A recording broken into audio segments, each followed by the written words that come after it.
All right, now let's do some work with IAM policies. So I'm over here logged in as my admin user again, and I'm going to go into IAM. And we know with this IAM admin user account that we're able to go in and access things like users and roles and policies, and we can kind of look through things because we have full admin access. Well, let's see what it looks like when we don't have that access. Let's start by creating a new user. And we're going to call this non-priv because this is going to be a non-privileged account. So here we go. We're going to select provide this user AWS Management Console access because that's how we're going to access AWS. We're going to say, I want to create an IAM user. And then we'll go ahead and instead of auto-generating a password just so we can log in, it'll be pretty easy for us. We're just going to go ahead and create one. And do not make it so the user needs to create a new password. Again, if this were an actual account we were creating for a different person, then we would do that. But just because we're testing, this will make it a little bit easier for us. We go ahead and add them to the IAM read group. We can see right here, the attached policies, none. So that means that this group won't have any access to anything. So go ahead and go next. We're going to go ahead and hit create user. And then return to users list.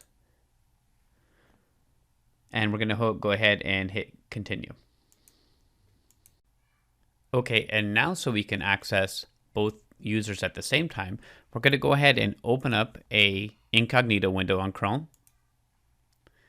Then we're going to go ahead and go back into the console.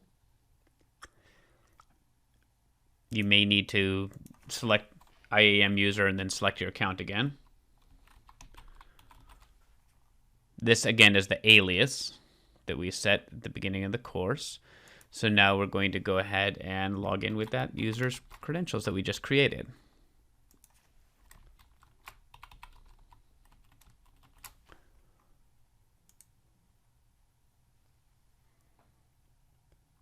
Okay, and it's giving us some different menu because it's the first time. That's fine.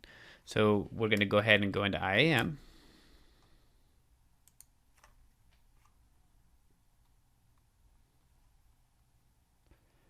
And you can see with IAM here, we don't have access to really do anything. We can't list everything. We can't do any of this. If we go into users, we see roles. We don't see any of this stuff. We don't have any policies.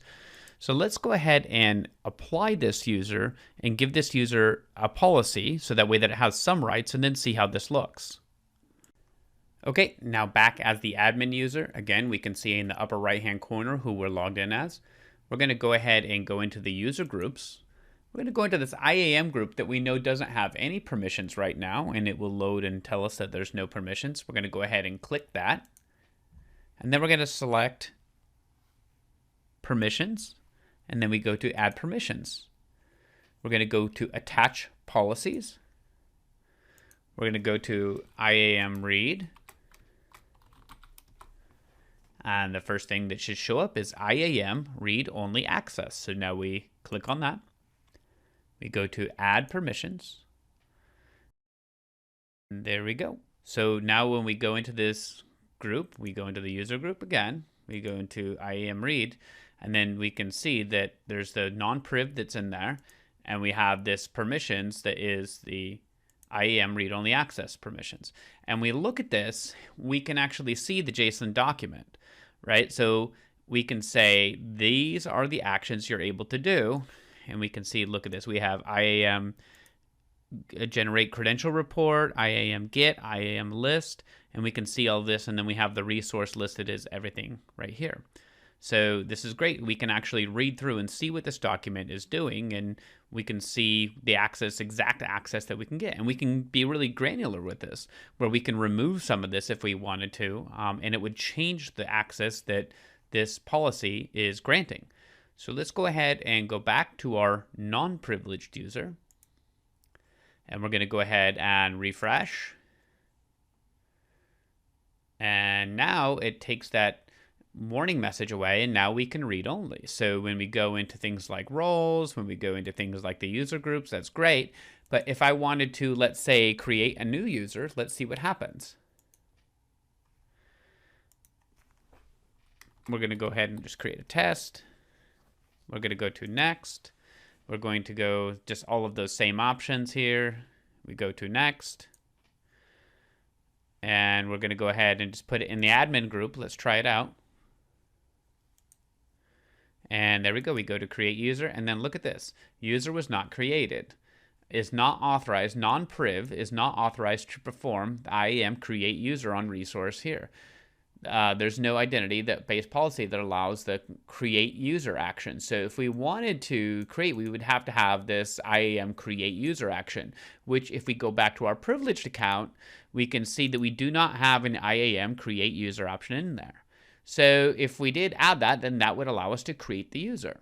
So I hope that helps you understand IAM policies and how they can be attached to groups and users and roles and what they look like and what sorts of things they do.